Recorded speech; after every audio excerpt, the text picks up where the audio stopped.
మన గెలుపు ఖాయమైపోయింది. ఇది ప్రజల కోసం, మనకంటే కూడా. ఎందుకంటే మనం తెలంగాణ తెచ్చిన వాళ్ళం, పోరాడిన వాళ్ళం, జైళ్ళల్లో పడ్డోళ్ళం, దశాబ్దాల కలను నిజం చేసిన పార్టీ బీఆర్ఎస్ పార్టీ. ఈ తెలంగాణ తెచ్చిన బీఆర్ఎస్ పార్టీ రేపు ఈ తెలంగాణ దేశానికి ఆదర్శంగా ఉండాలని కోరుకుంటారు తప్ప తెలంగాణ దెబ్బతింటే బాధపడతా ఊరుకోం. మనం పోరాడాలి. ఈ తెలంగాణను మళ్ళా మన కళ్ళ ముందు ఖరాబ్ కానియద్దు. అందుకోసమే ఇవాళ బీఆర్ఎస్ గెలవాల్సినటువంటి అవసరం ఉంది. కాంగ్రెస్ లో రేవంత్ రెడ్డి మంత్రులు పోటీ పడి దోచుకునేటువంటి పరిస్థితి ఏర్పడ్డది. అందుకే మనం జాగ్రత్తగా ఉందాం. ఇవాళ ఒకటి మాత్రం క్లియర్, ఇవాళ ఏ వర్గం చూసినా బీఆర్ఎస్ వైపే చూస్తున్నారు.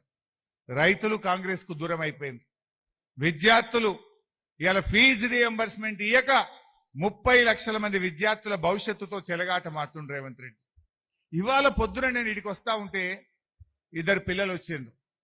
సార్ నాకు కాలేజీలో సర్టిఫికెట్లు ఇస్తలేరు, జర ఫోన్ చేయి సార్ అన్నాడు. నేను కాలేజీ వాళ్ళకి ఫోన్ చేసిన.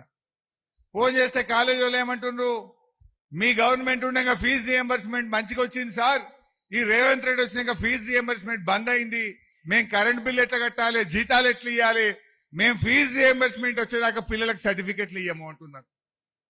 పిల్లలతో జీవితాలతో ఆ పిల్లలకు సర్టిఫికెట్ రాకపోతే డిగ్రీ చదివిన వాళ్ళు రేపు పీజీ చదవద్దా, డిగ్రీ చదివిన వాళ్ళు రేపు ఉద్యోగాలు చేసుకోవద్దా?